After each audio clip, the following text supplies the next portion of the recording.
Amós capítulo 3, verso 9 em diante, até o 4, verso 3.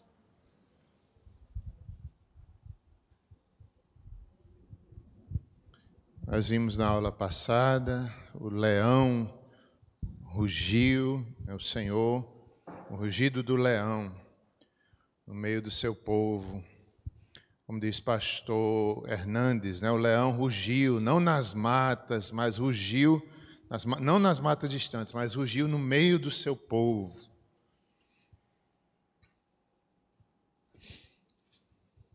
Como Amós trabalhava no campo, Deus usou também a sua cultura, a sua experiência como cuidador de ovelhas. De vez em quando o próprio profeta usa experiências do campo, como um leão rugindo.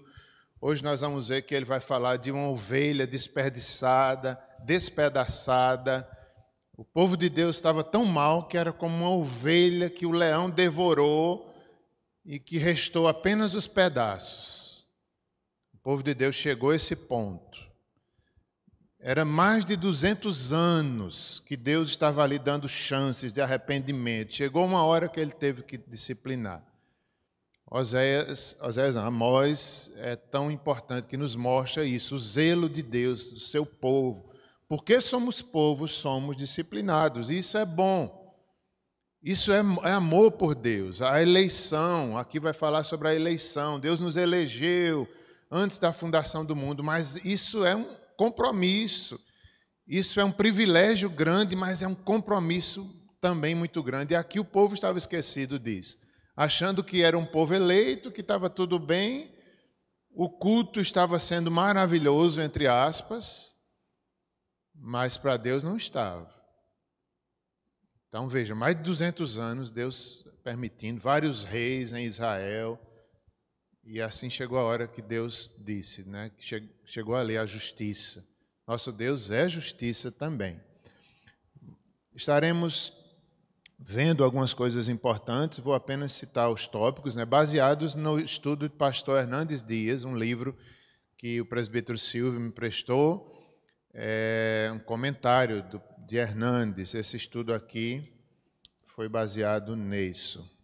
O juízo de Deus contra seu povo, é a aula de hoje, também um tema geral de Oséias.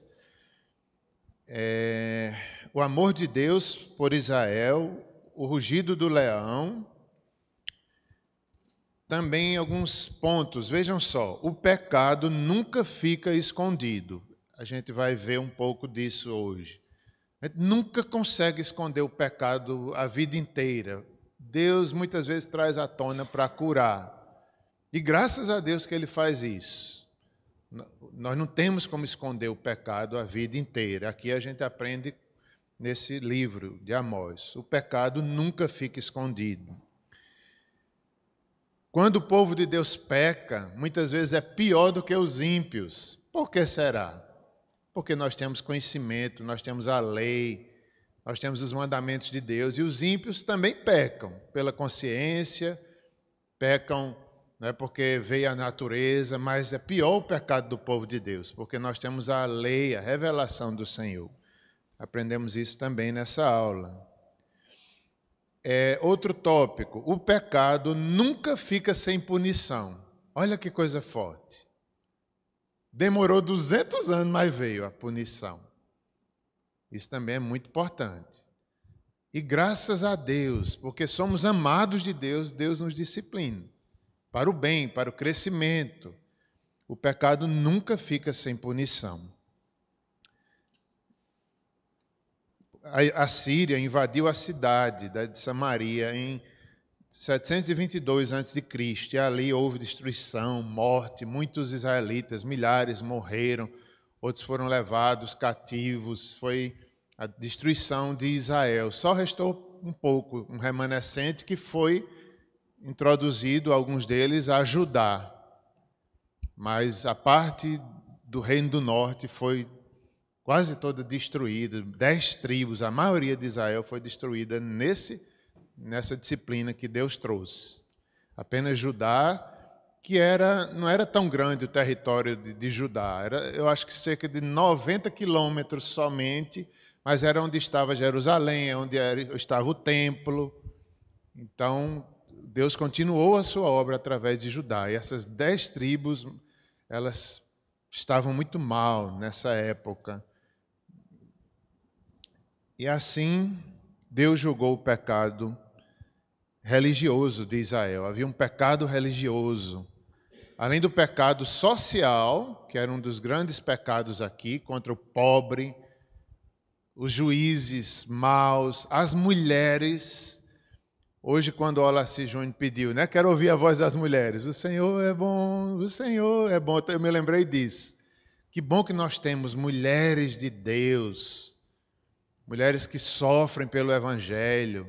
Naquela época, não. As mulheres, vai ser o capítulo 4, as mulheres foram chamadas de vaca de Bazã. Acho que eu falei o termo certo. É isso mesmo, né? As vacas de Bazã. O que significava isso? Era o orgulho delas, era a vaidade, só pensavam em aparência, em riqueza, em se enriquecer. Estimulava os maridos a tomar tudo dos pobres. Bêbadas, talvez, dar conselho ao marido. Era um tempo terrível. Aí elas são chamadas de vaca de Bazã, que eram aquelas vacas bonitas, gordas, né, bem alimentadas, bem nutridas. Mas só que aqui é um pejorativo, é dizendo, vocês estão mal, vocês só têm aparência. Veja que tempo difícil, juízes iníquos. E a religião também estava mal. Porque havia os cultos em Betel, eles, por questões políticas, tiraram a adoração de... Tiraram não. Ao invés de irem para Jerusalém, eles, no Reino do Norte, colocaram um bezerro de ouro em Betel e em outro lugar também. Quer dizer, entrou a idolatria. Questões políticas, eles mudaram o lugar da adoração. Olha que coisa séria. E assim, eles cumpriam as regras, os sacrifícios, estavam presentes no culto, igreja cheia. E Deus, está tudo errado. Está tudo errado. Aí Deus vem disciplinar. Então Deus, ele julgou o pecado religioso de Israel. O privilégio da eleição e a responsabilidade. Isso aqui nós estaremos, na medida do possível, tocando nesses pontos aqui que foram citados. Vamos então ler capítulo 3, 9 de Amós, que foi onde o pastor Érico parou, até o 4, 3. Ou melhor, eu não vou ler o 4 não, porque não vai dar tempo entrar nessa parte hoje não. As ameaças contra as mulheres de Samaria. Vamos ler então. Se der tempo a gente entra, senão fica para a aula seguinte. Vamos ler do capítulo 3, verso 9 até o 4, 3, então. Vamos ler assim mesmo. Fazei ouvir isso nos castelos de Asdod e nos castelos da terra do Egito, e dizei: ajuntai-vos sobre os montes de Samaria, e vede que grandes tumultos há nela, e que opressões há no meio dela. Porque Israel não sabe fazer o que é reto, diz o Senhor, e entesoura nos seus castelos a violência e a devastação. Portanto, assim diz o Senhor Deus: um inimigo cercará a tua terra, derribará a tua fortaleza, e os teus castelos serão saqueados. Assim diz o Senhor: como o pastor livra da boca do leão as duas pernas ou um pedacinho da orelha, assim serão salvos os filhos de Israel, que habitam em Samaria, com apenas o canto da cama e parte do leito. Ouvi e protestai contra a casa de Jacó, diz o Senhor Deus, o Deus dos exércitos, no dia em que eu punir Israel por causa das suas transgressões. Visitarei também os altares de Betel, e as pontas do altar serão cortadas e cairão por terra. Derribarei a casa de inverno com a casa de verão. As casas de marfim perecerão, e as grandes casas serão destruídas, diz o Senhor. Agora, capítulo 4, verso de 1 a 3. as mulheres, né, da Samaria. Ouvi esta palavra, vacas de Bazã, que estais no monte de Samaria, oprimis os pobres, esmagais os necessitados e dizeis a vosso marido, dá cá e bebamos. Jurou o Senhor Deus pela sua santidade, que dias estão para vir sobre vós, em que vos levarão com anzóis, e a vossas restantes como fisga de pesca. Saireis cada uma em frente de si pelas brechas, e vos lançareis para Hermon, disse o Senhor. Isso aconteceu, como eu já falei, no ano 720 antes de Cristo. Aconteceu essa invasão da Síria e tudo isso aqui, essa profecia já se cumpriu. Então, oremos. Senhor, nós somos também o teu povo, amado, eleito, mas nos ajuda a entender que isso tudo traz uma grande responsabilidade, um grande privilégio, mas uma grande responsabilidade. E muitas vezes também o Senhor nos disciplina para nos curar, para nos santificar, porque somos teus, o Senhor nos quer bem perto de tua mesa, de tua presença. Obrigado por isso, Senhor. Muito obrigado. Ajuda-nos, em nome de Jesus. Amém. Então, irmãos, eu vou falando as lições gerais até a gente chegar especificamente nas lições desse texto de hoje. De forma geral, o juízo de Deus contra o seu povo. Já foi visto nas aulas anteriores, Amós 2, 4 a 16. Pastor Hernandes Dias diz o que a Bíblia diz, que o juízo começa pela casa de Deus. Isso está na Bíblia, está lá em Pedro, o apóstolo Pedro diz isso. O juízo começa pela casa de Deus. Imagine qual será o final dos ímpios. Imagine quando Deus julgar os ímpios. Mas começa pela casa de Deus. As nações são punidas pelos pecados cometidos contra as leis da natureza, da consciência e do sentimento natural. Baseado em Romanos 2, verso 12, 14 e 15. O povo de Deus é disciplinado por pecarem contra a vontade revelada de Deus. O povo de Deus tem a lei, tem a revelação, é um povo exclusivo, é um povo amado, é um povo, dentre todas as nações, Deus escolheu Israel, não porque eles eram os melhores, a maior nação, não, das famílias mais simples, Deus escolhe Jacó, um pecador, um enganador, né, da família de Abraão, de Isaac, que faz uma nação. Deus escolheu aquele povo por decisão soberana dele, não teve nada a ver com a fidelidade daquele povo, com a santidade daquele povo, não. Foi uma decisão de Deus de investir, de salvar. E uma das missões que aquele povo recebeu era testemunhar para as outras nações.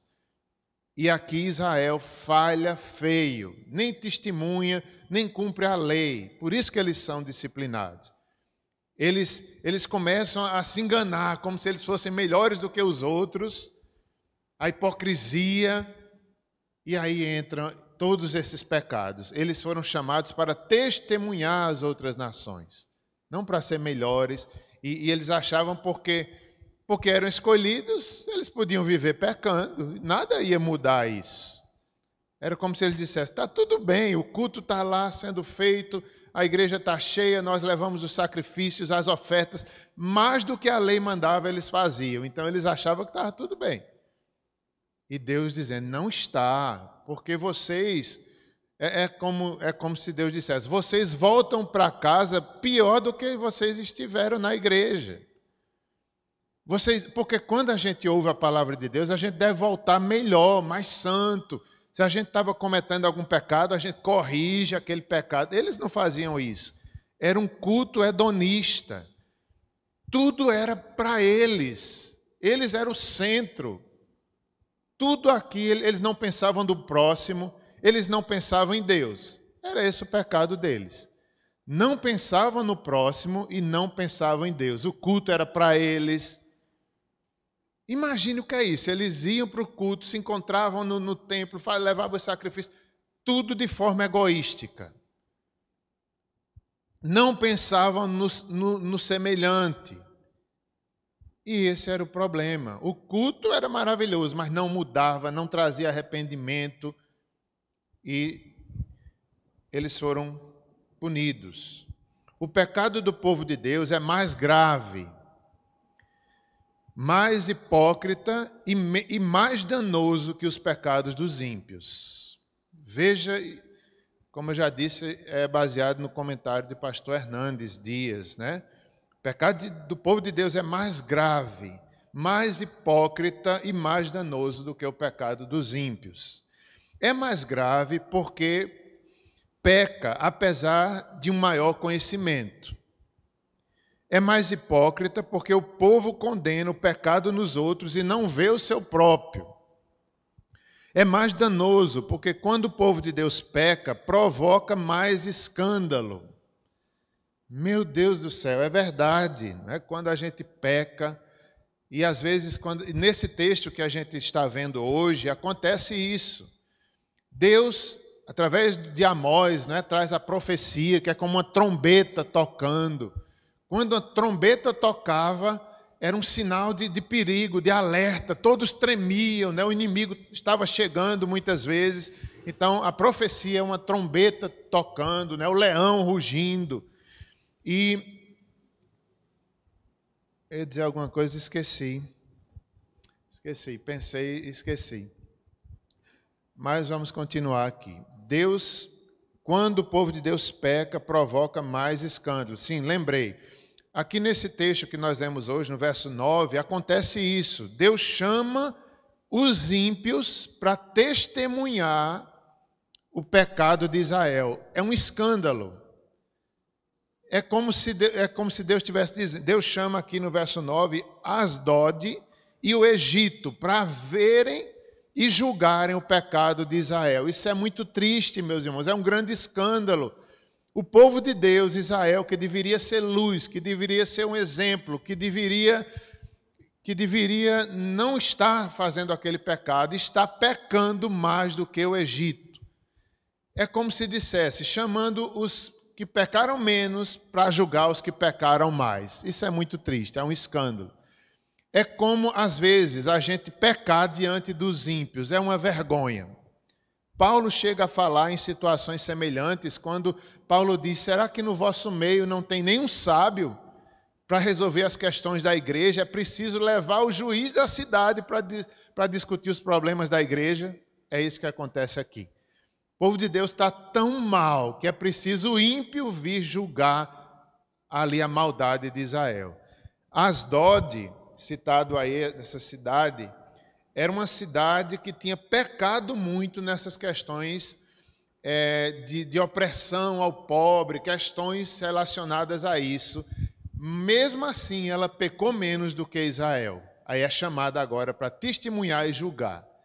É quando, como já disse, é quando a gente peca, não é? Às vezes acontece isso, a gente é humano, a gente peca diante de um amigo ímpio, é uma vergonha, não é? Seja no trabalho, a gente fica até com vergonha. Meu Deus, eu crente fiz isso na frente desses meus amigos.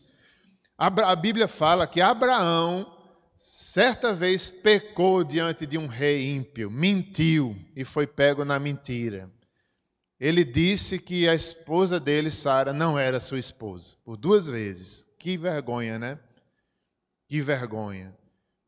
Outras situações também tem na Bíblia. Davi, o pecado de Davi com Betseba, também foi um escândalo, foi uma vergonha, fez que os ímpios blasfemassem. Sansão, diante dos ímpios, também foi momentos de escândalo. Então, é isso aqui. O povo de Deus estava tão mal que 2 nações, e o Egito, logo o Egito que tinha oprimido Israel, Deus tinha libertado seu povo do Egito, agora vem o Egito testemunhar aquela vergonha. Que vergonha para Israel. Às vezes acontece isso conosco também. Mas o que é que falta aqui? Falta arrependimento. Eles são chamados, Deus está os chamando ao arrependimento e eles não se arrependem. Se eles tivessem se arrependido, tudo bem, todos nós podemos pecar, mas eles não se arrependiam, eles endureciam. Por isso que várias profecias aqui por 3, 4 vezes o Senhor chamando. por muitas e muitas vezes o Senhor chamando, muitos e muitos pecados, aí chegou um ponto que era irremediável. E aconteceu o que aconteceu aqui. Por isso que quando o povo de Deus peca, é maior, porque a gente conhece a verdade. O nosso privilégio é muito grande, ser uma nação escolhida, um povo escolhido. Por isso que a nossa obediência tem que ser também grande, maior do que a do ímpio. Por isso que nós somos mais cobrados. Por quê? Porque o privilégio é maior. Nós temos a lei, nós temos a obra de Deus. Deus tem feito tanto em nós, por isso que é mais. Mais escândalo, mais conhecimento e mais hipócrita, né? Judá, quais eram os pecados de Judá? Haviam dois reinos, Judá e o reino do norte, Samaria. Então, Judá menorzinho, mas havia Jerusalém, havia o templo, e eles eram mais fiéis ao Senhor. Então, apesar de terem pecado também, mas ainda foram poupados, né? O pecado foi menos grave. Quais eram os pecados de Judá, citados aqui em Amós? Era o pecado da rejeição da lei de Deus, eles rejeitaram a lei de Deus, a infidelidade ao Senhor e a idolatria, foram enganados por suas próprias mentiras. Já Israel pecou contra os outros, contra o próximo. Inclusive, tem aqui algumas referências que eu quero citar, nesse primeiro ponto aqui, de pecado de Israel. Pecou contra os outros. Às vezes a gente peca contra os outros, contra o próximo. Seja contra a esposa, seja contra o irmão na igreja, seja contra qualquer pessoa. Mesmo ímpio, às vezes a gente peca contra o próximo. Foi o que aconteceu aqui. Eles também pecaram contra a revelação de Deus e contra a graça de Deus. Eles chegavam ao ponto, os nazireus, eles davam vinho para beber. Os profetas, eles ordenavam dizendo que se calassem. Não profetizeis. Olha que desrespeito. Os jovens nazireus eram jovens consagrados que Deus levantava no meio do seu povo. Ao invés deles apoiarem, deles incentivarem esses jovens a se consagrarem, a servirem a Deus, eles ficavam puxando esses jovens para o pecado. Venham, quebre o voto de vocês. Que desrespeito à lei de Deus. Os profetas que Deus ia levantando, eles não respeitavam. Se calem, que desrespeito. E contra o próximo, a Bíblia diz que aquele que oprime ou ridiculariza o pobre, insulta o seu Criador. Provérbios 14, 31, 17, 5. A ganância dos juízes injustos e o suborno também estava acontecendo. A cobiça insaciável. Veja que pecados sérios que a gente corre o mesmo risco hoje. Corremos o risco de desrespeitar o pobre, o fraco, e pisar em cima do que está doente. A gente corre esse risco. Não é? Eu me preocupo isso comigo mesmo e com todos nós. Até quando às vezes me pedem uma esmola, muitas vezes eu digo não, porque ou não pode, não, ou porque é jovem demais. Né? Mesmo assim eu temo, eu digo, Senhor, será que eu estou sendo injusto? Senhor, me ajuda a ajudar esse jovem. Será que eu posso fazer alguma coisa por ele? Mesmo ele estando errado em pecado, dá-me respeito. Porque quem não faz isso insulta o Criador. Era isso que eles estavam fazendo. Ganância dos juízes, os juízes daquela época, tão gananciosos, meus irmãos, que se deixavam vender até por um par de sandálias. Eles trocavam, eles eram infiéis, às vezes por pouco dinheiro, por uma roupa do pobre. A lei protegia, não é que não podia tirar aquela roupa do pobre, mesmo assim eles quebravam a lei para ganhar pouco. E o pior que eram as mulheres deles em casa aprovando, incentivando e dizendo, é isso mesmo, traga o dinheiro para os banquetes que ela não queria, para as festas, para a vaidade delas. Elas queriam que os maridos fizessem isso mesmo. Era o pecado das mulheres. As vacas de Bazã, elas, em vez de frearem o marido, dizerem, não, você está errado, elas incentivavam o marido a oprimirem. A cobiça, né, o desejo de riqueza, de tomar até o que é dos outros, é pecado. O que é cobiça? É um desejo pecaminoso. Claro que todos nós podemos desejar ter algo de bom, mas com honestidade, com trabalho, com respeito. Isso não é pecado. A gente desejar fazer um curso, fazer algo de bom na nossa vida, uma melhoria, isso ou aquilo, não é pecado. Agora, não era isso, era uma cobiça pecaminosa que eles tinham. Amor demais ao dinheiro, eram avarentos, mentiam por causa de dinheiro, uma cobiça insaciável. Esse era o pecado.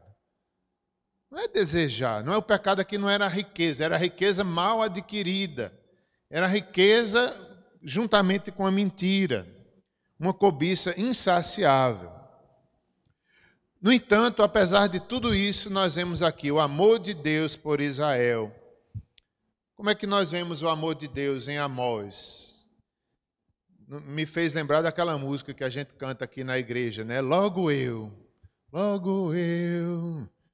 como é um pobre pecador, logo eu, tão fraco e tão devedor, logo eu recebi o amor de Deus. Exatamente, é isso que está acontecendo aqui. Logo Israel, mesmo assim, Deus, antes de discipliná-los, Deus mostra o seu amor. Antes de trazer o castigo, antes de permitir a Síria, Deus mostra para eles. E ainda pergunta, não é assim, Israel? Não é assim, Israel? Eu não vos amei, eu não mostrei o meu amor, Israel. Por que vocês não quiseram? Por que vocês não se arrependeram? E o amor de Deus é demonstrado aqui em Oséias, mostrando que Deus os tirou da escravidão do Egito. Deus deu vitória sobre vários inimigos a Israel. Deus deu providência, deu providência até no deserto, deu pão, deu água, Deus cuidou, Deus libertou aquele povo.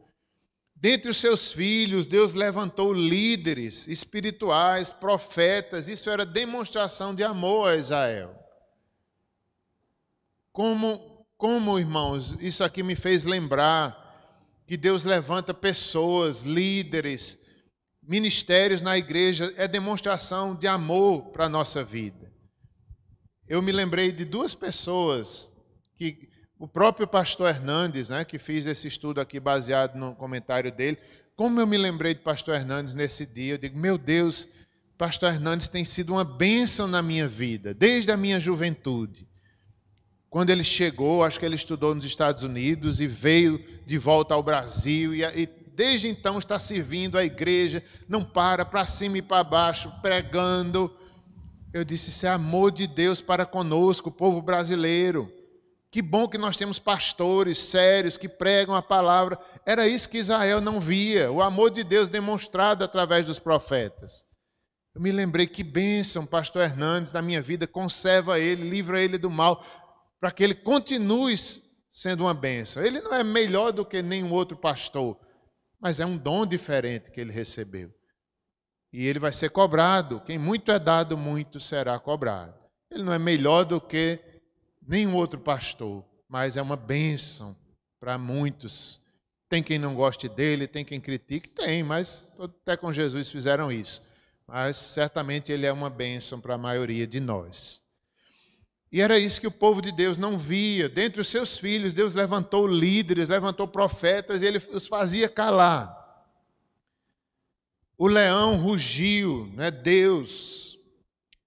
Diz alguns comentaristas que quando o leão ruge é porque a presa já está em suas mãos. Ou seja, o tempo de Israel já havia sido esgotado e eles iriam desfalecer, porque o leão já estava rugindo Porque quando o leão vai atacar, ele não ruge não, ele vem caladinho. Quando ele atacou, ele ruge. Para que os seus filhotes, muitas vezes, lá do covil, escutem, né? E comemorem, porque vai chegar a comida lá, brevemente. Então o leão já rugiu. Deus já estava decretando ali a sua sentença para Israel. E, de forma geral, a Bíblia inteira, o leão da tribo de Judá continua a rugir. Era o castigo contra a maldade de Israel. O texto de Amós, através de Amós, Deus diz mais uma vez: ouvi, Israel, ouvi. Esse é um verbo muito importante, ouvir, baseado na lei, em Deuteronômio. Ouvi, ó Israel, o Senhor Deus é o único Deus. Ainda hoje, isso ressoa por todas as Escrituras. Ouvir, nós somos povo de Deus, devemos ouvir, obedecer, temer, ouvir. Eu vos escolhi, disse o Senhor, eu vos escolhi. E sobre a eleição, eu quero citar algumas questões aqui importantes. O Senhor nos escolheu também. Como eu falei, meus irmãos, no início da aula, nós todos sabemos que Deus nos escolheu também, não só Israel. Nós fomos enxertados através da cruz, através de Cristo. Nós somos o novo Israel de Deus. Efésios vai falar sobre isso, que a separação que havia entre as outras nações e Israel foi quebrada por Cristo na cruz. Hoje não existe mais uma nação escolhida como era nessa época. Hoje é o novo Israel, o povo de Deus, são todos aqueles que são chamados, arrependidos, através de Cristo, nós somos o novo Israel. De tal forma que nós somos escolhidos antes da fundação do mundo, de tal forma que nós temos essa certeza, um povo exclusivo, um povo santo, um povo de Deus, somos nós hoje, raça eleita. Mas quais são as lições, meus irmãos? Às vezes a gente cai no mesmo pecado de Israel, nós nos acostumamos, nós achamos porque somos eleitos, está tudo bem, somos eleitos, eu posso viver a vida de qualquer jeito, eu posso pecar, eu não preciso obedecer, eu nunca vou perder a salvação. E é onde está o problema, que Israel caiu. Israel confiava tanto nisso que pecou, que relaxou, que olhou somente para as aparências e Deus via o coração. Vamos ver então alguns privilégios e responsabilidades que a eleição nos traz. Como já disse também no início, o juízo começa pela casa de Deus. 1 Pedro 4,17. O castigo é proporcional ao privilégio. Olha que frases fortes. Às vezes eu sinto muito isso na minha vida. O castigo é proporcional ao privilégio. Eu não sei vocês, mas comigo, em vez em quando, eu sinto a disciplina de Deus forte. Várias vezes na minha vida, eu vejo uma disciplina, aí na hora que eu estou sendo disciplinado, eu quero reclamar. Mas, Senhor, eu fiz tão pouco, e o Senhor está me dando uma lição tão grande. Eu fiz só um pecadinho desse tamanho, Senhor. Mas parece que disciplina Deus está me dando. Aí eu quero até reclamar. Mas não, Senhor, os ímpios vivem aí pecando, não acontece nada, e eu só por uma besteirinha dessa. Mas por quê, meus irmãos? Porque somos povo de Deus. O privilégio é muito grande. Quando a gente olha o que Deus fez na nossa vida, nos santificou, nos libertou. Então, por isso que o castigo, como diz aqui, é proporcional ao privilégio. Deus disciplina o seu povo porque Ele deu muito a nós. E Ele quer que continuemos sendo o seu povo, uma bênção. Por isso que a gente deve receber, eu tenho aprendido isso, né? Quando agora Deus me disciplina, eu já entendo melhor. Eu digo, Senhor, obrigado que isso é prova do teu amor. Antes eu não entendia, eu ficava reclamando. Mas por que, Senhor? Agora eu digo, obrigado, é prova. O Senhor me ama, por isso que me disciplina, porque quer me santificar ainda mais. Quanto mais próximos estivermos do Senhor, tanto maior fidelidade se requer de nós, Diz o Charles Finberg, essa frase aqui: quanto mais próximos estivermos do Senhor, mais fidelidade Ele requer de nós. É verdade, irmãos, estamos próximos, sentamos na sua mesa, há um lugar para nós, então por isso que o Senhor requer grande fidelidade, grande obediência. A vida do crente é assim mesmo, é todos os dias a gente melhorando, obedecendo, erra aqui, se arrepende, e essa é a nossa vida. Por quê? Porque o privilégio nosso é grande. Estamos perto do Senhor, há um lugar na sua mesa para nós, então o Senhor, somos participantes do corpo de Cristo, somos participantes da sua santificação, então Ele está nos santificando. Um chamado gracioso, não por ser melhor ou maior do que os outros, mas é graça, baseado em Deuteronômio 7, 6 e 8. A causa da escolha divina está nele mesmo, não é em nós. Não fomos nós que o escolhemos, mas foi ele que nos escolheu. João 15, 16. Ele nos escolheu desde os tempos eternos. 1 Timóteo 1, 9. Antes da fundação do mundo. Efésios 1, 4. Graciosamente, sem nenhum merecimento nosso. Deus não nos escolheu por causa da nossa fé, mas para a fé. Ele nos chama para uma vida de fé. Deus não nos escolheu porque fazíamos boas obras, mas para as boas obras. Deus não nos escolheu por causa da nossa santidade, mas para a santidade.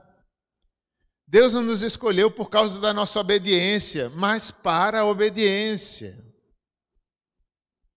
Veja só, que coisa maravilhosa. É o contrário do que a gente pensa, né? Ah, Deus viu minha obediência, Deus viu que eu sou fiel, Ele me escolheu. Não!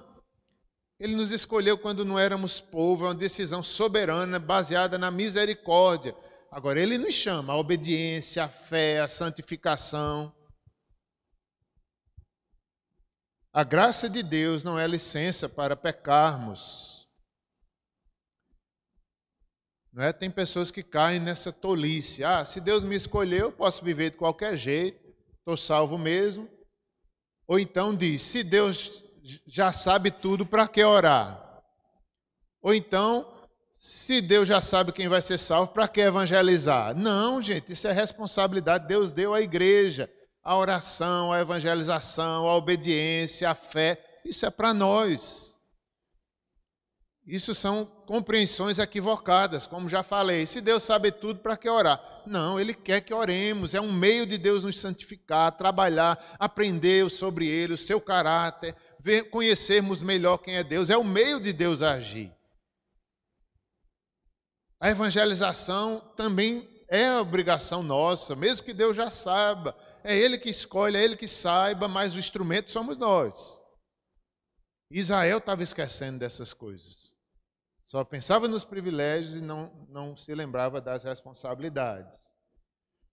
Israel pensava que Deus se deleitava neles, mesmo vivendo em seus pecados. Acharam que só lhes cabia privilégios. Jesus falou: daquele a quem muito é dado, muito se lhe requererá. Lucas 12, 48. Somos filhos, não bastardos, por isso Deus nos disciplina. O pecado nunca ficará impune. A alma que pecar, essa morrerá. Cristo morreu em nosso lugar. O que é que diz a lei de Deus? A alma que pecar, essa morrerá. E Deus é santo, Deus é justo, Deus não deixa o inocente, Deus não deixa o culpado por inocente. Então, por isso que precisamos de Cristo. Ele morreu no nosso lugar, porque nós merecíamos a morte. Da mesma forma, o pecado é mau. Nós deveríamos temer o pecar, porque o pecado é amargoso, é mau. Ele nunca será escondido. ele não tem como a gente escapar das consequências. É o que aconteceu aqui com Israel. Israel pensava que os juízes que poderiam livrá-lo das mãos de Deus não podiam. Então, Cristo morreu no nosso lugar, por isso que hoje estamos livres. Mas há responsabilidade, devemos continuar fugindo do pecado. No texto, Deus revelou a Abraão o que ia fazer, ou melhor, o texto, que já foi visto em outras aulas, mostra que Deus não faz nada sem revelar os seus profetas. Então é como se dissesse, o leão ruge antes da disciplina, a trombeta toca antes do castigo de Deus. Abraão foi avisado que Deus ia fazer em Sodoma e Gomorra. Várias histórias tem na Bíblia que Deus revelou o que ia fazer. O rugido do leão fazia os profetas profetizarem.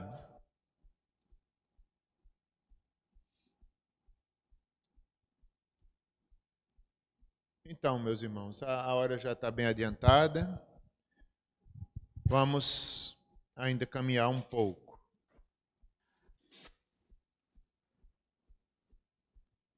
Vamos voltar ao texto, meus irmãos. Amós 3, 9.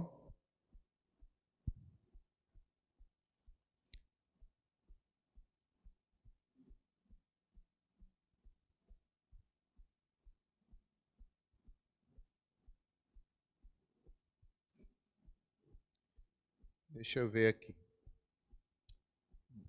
Então, baseados no verso 9 e 10, o pecado nunca fica escondido. Isso é tão forte, não é, irmãos? Às vezes a gente quer esconder os pecados da gente. Eu lembro quando eu me converti, eu tinha esse pensamento, né? Alguns pecados que eu tinha cometido antes de conhecer a Cristo, eu dizia, nunca vou falar isso para ninguém, vou esconder, botar debaixo do tapete. Eu pensava isso. Mas graças a Deus que não foi como eu pensava. Deus muitas vezes botou para fora, muitas vezes eu contei, muitas vezes eu precisei pedir ajuda para Deus curar, para Deus completar a obra, né? Então, às vezes a gente quer esconder. Eu mesmo queria esconder tudinho. Eu digo, ninguém nunca vai saber disso. Engano meu. Engano. Às vezes Deus traz à tona para curar, para servir de exemplo.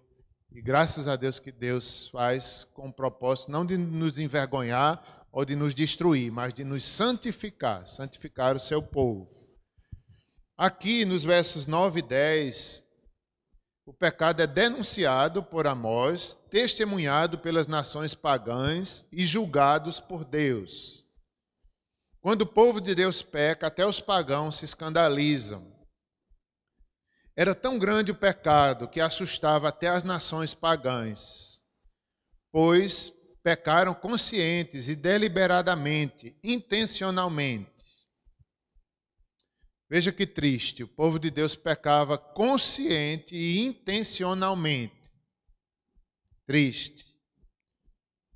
Assim como 1 Coríntios 5:1, né, que ali na igreja estava havendo aquele problema de um jovem coabitar com a mulher de seu pai, de forma aberta, um escândalo na igreja, de forma deliberada, e Paulo vai corrigir.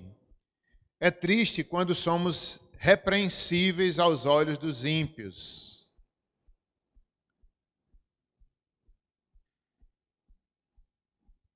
Aqueles que não receberam a revelação especial julgam o povo que a possui. A cidade de Samaria, capital ali do Reino do Norte, estava cheia de tumultos e opressão. Os castelos de lá também não sabiam fazer o que era reto. Houve um afastamento de Deus e por isso que aconteceu essa degradação moral. Eles não temeram a Deus, se afastaram da lei e Samaria ficou contaminada, não sabia mais fazer o que era certo. E aí começa todos esses problemas sociais por causa do afastamento de Deus e da lei de Deus. Eles se afastaram tanto da lei, da revelação dos profetas, que ninguém sabia mais fazer o que era certo nem errado, e Samaria, os seus castelos, as suas casas, a parte política era mais em Samaria, a parte religiosa mais em Betel. Betel aqui também vai ser mencionado. Afastamento de Deus, a impiedade, a perversão. Lembremos de Romanos 1,18. O que é que diz Romanos, né? Quanto mais longe a gente está de Deus, mais profundo a gente vai no pecado. Romanos diz isso. O afastamento, rejeitaram o Criador, por isso Deus os entregou aos pecados. É isso que aconteceu com Israel. Eles se afastaram tanto de Deus e Deus os entregou essa vida terrível que eles estavam ali na Samaria. Perderam o temor de Deus e o amor ao próximo. Viam os pobres como alguém que deveriam explorar e esmagar. Buscavam a segurança e o conforto da riqueza, mesmo que fosse desumanamente roubada dos pobres. Que situação em Samaria? Buscavam a riqueza, confiavam nela, achavam que era a segurança, era a riqueza, e esmagavam e exploravam os pobres. Outra questão. Agora versos 11 a 15. Versos 11 a 15. O pecado nunca fica sem punição. Essa é a lição dos versos 11 a 15. Que interessante, né? Não tem quem fuja da punição. E ela é como um pai disciplina o filho que ama. Muitas vezes Deus nos pune para o nosso bem. O pecado nunca fica sem punição. Deus puniu aqui o seu povo. Lembremos do fato de que o nosso Deus pode se tornar nosso inimigo. Olha como é forte, meus irmãos. Amós é muito forte. Isaías 63:10 diz: mas eles foram rebeldes e contristaram o seu Espírito Santo, pelo que se lhe tornou inimigo, e ele mesmo pelejou contra eles. Que forte! O povo de Deus foi tão rebelde, rejeitou o Espírito Santo, rejeitou a palavra de Deus, que chegou ao ponto de que Deus se tornou seu inimigo, e Deus mesmo pelejou contra eles. É o que o pastor Augusto Nicodemos já pregou sobre isso. Se Deus é por nós, quem será contra nós? Agora, se Deus é contra nós, quem nos ajudará? É isso aqui. E nós devemos temer. Nós devemos temer.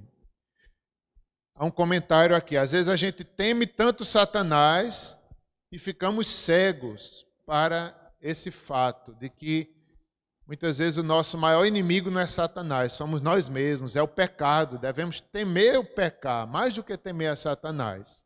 Às vezes a gente teme tanto a Satanás, nós deveríamos temer mais o pecar contra Deus. Quem não escuta a voz de Deus terá de suportar a vara de sua disciplina. Israel desviou-se de Deus deliberadamente por 209 anos. Agora então Deus entrega seu povo nas mãos do rei da Assíria para serem levados para o cativeiro.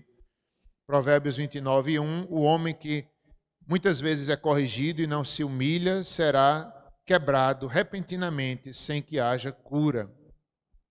O homem colhe o que semeia, o mal que ele pratica cai sobre sua própria cabeça. Praticaram mal contra o pobre, o fraco e o indefeso. Reis maus, juízes gananciosos, injustos, ricos avarentos, violentos, mulheres fúteis e amantes do prazer. A cidade estava entregue à volúpia e à luxúria. Deus julgou a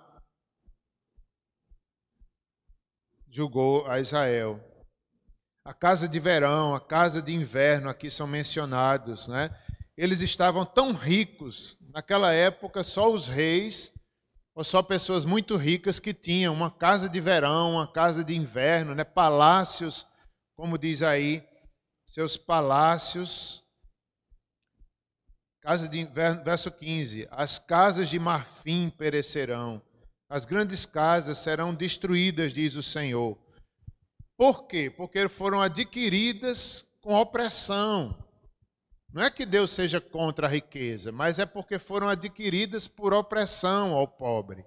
As casas de inverno, as casas de verão. Tanto é, irmãos, quando a Síria invade, 3 anos elas cercaram a Samaria, mas um dia invadiu. Aconteceu isso. As casas, os palácios foram destruídos, morrem milhares de israelitas. Acontece o que diz aqui no verso 4 a 3, as mulheres seriam levadas com anzóis no nariz, nos lábios, como se faziam com os prisioneiros de guerra. Essas mulheres orgulhosas, vaidosas, só pensavam em si, tiveram que passar por isso, foram levadas cativas. Quase todo o povo da Samaria morre, os israelitas, ficam um remanescente.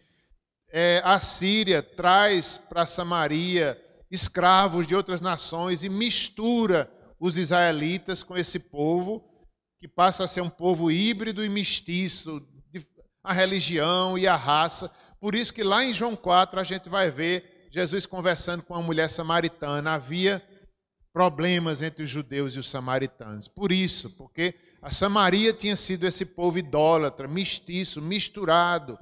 E os judeus tinham reserva por causa desse tempo, do passado.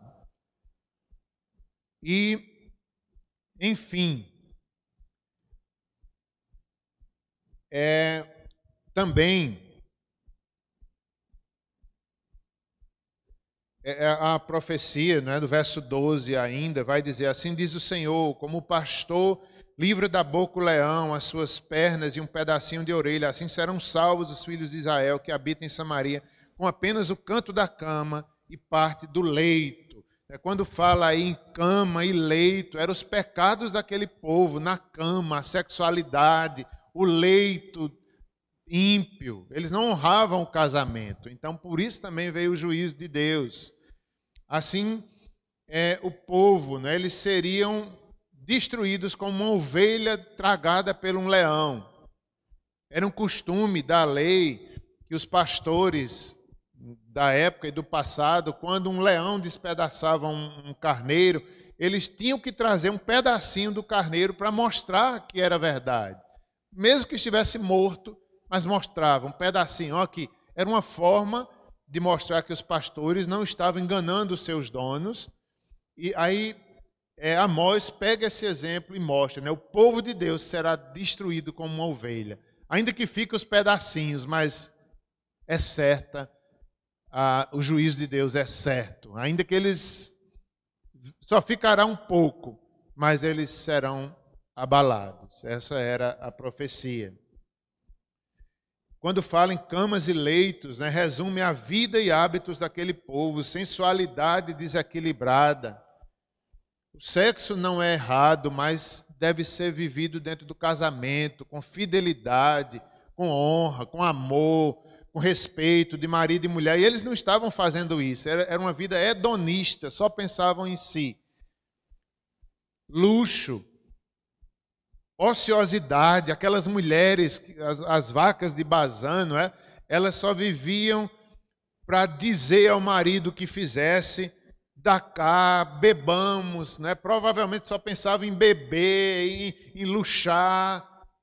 Capítulo 4, verso a 3, diz essa atitude dessas mulheres, incentivando, oprima o pobre, esmague os necessitados. Que mulheres terríveis, que mulheres terríveis, parecidas até com Jezabel, não é?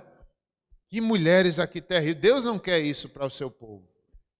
Ociosidade, em vez de estar trabalhando honestamente, só maquinando mal. Cuidados com o corpo. Talvez aquele povo fosse tão vaidoso, só pensando no corpo, na beleza, né, na estética, certamente masculina e feminina também. Deus não se agrada disso. Às vezes eu digo, né, a Timóteo, viu, Timóteo? Timóteo é magrinho, né? Muito magrinho.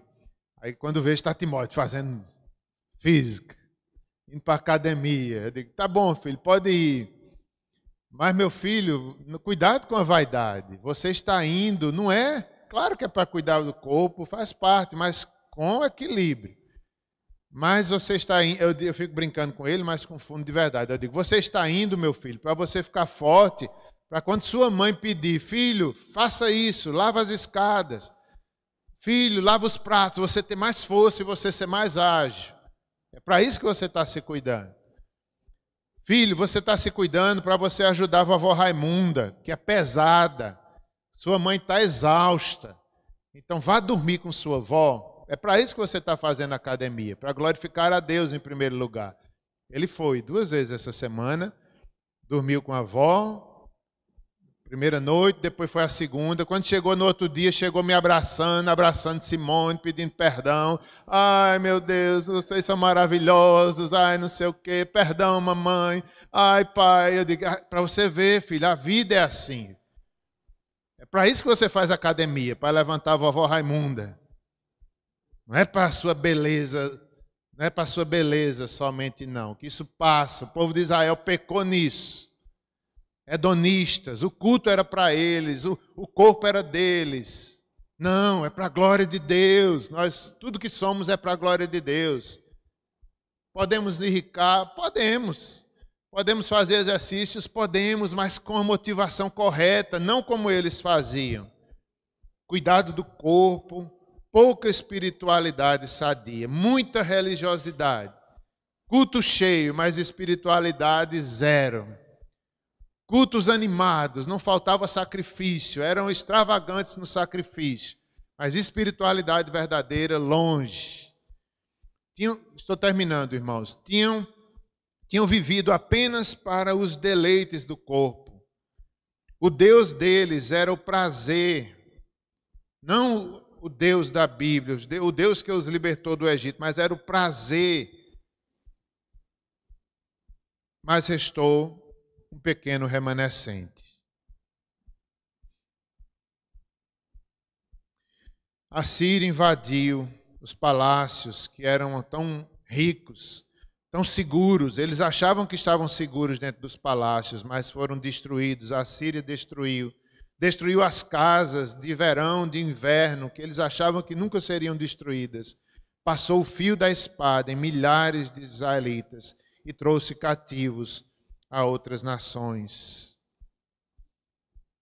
Por fim, Deus julgou o pecado religioso de Israel. Betel é citado aqui no texto, no verso 15, verso 14.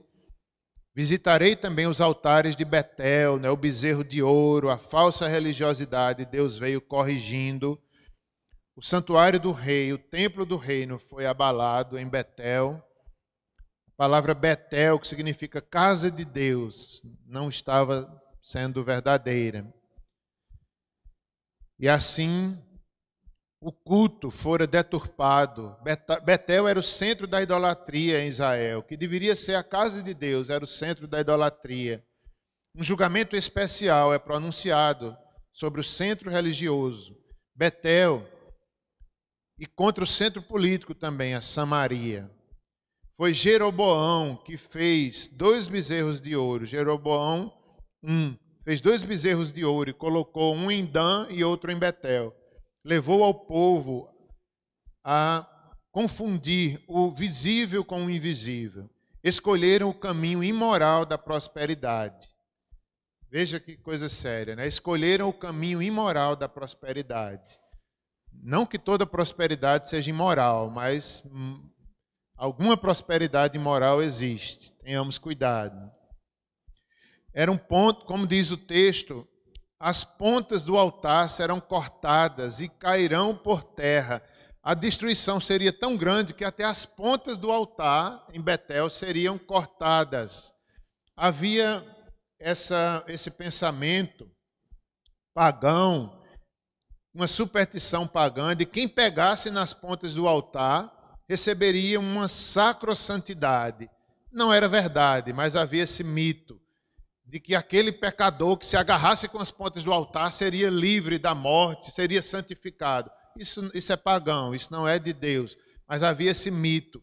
Mas a destruição seria tão grande que até as pontas do altar seriam quebradas. mostrando que seria um tempo de total disciplina de Deus na religião ali em Betel. Até as pontas do altar seriam cortadas pela Assíria. E assim finalizamos, meus irmãos. Vamos cantar um cântico, Juninho, se puder tocar. É o teu povo, para a gente encerrar. É o teu povo, Senhor. Nós somos o teu povo. Israel era o povo de Deus.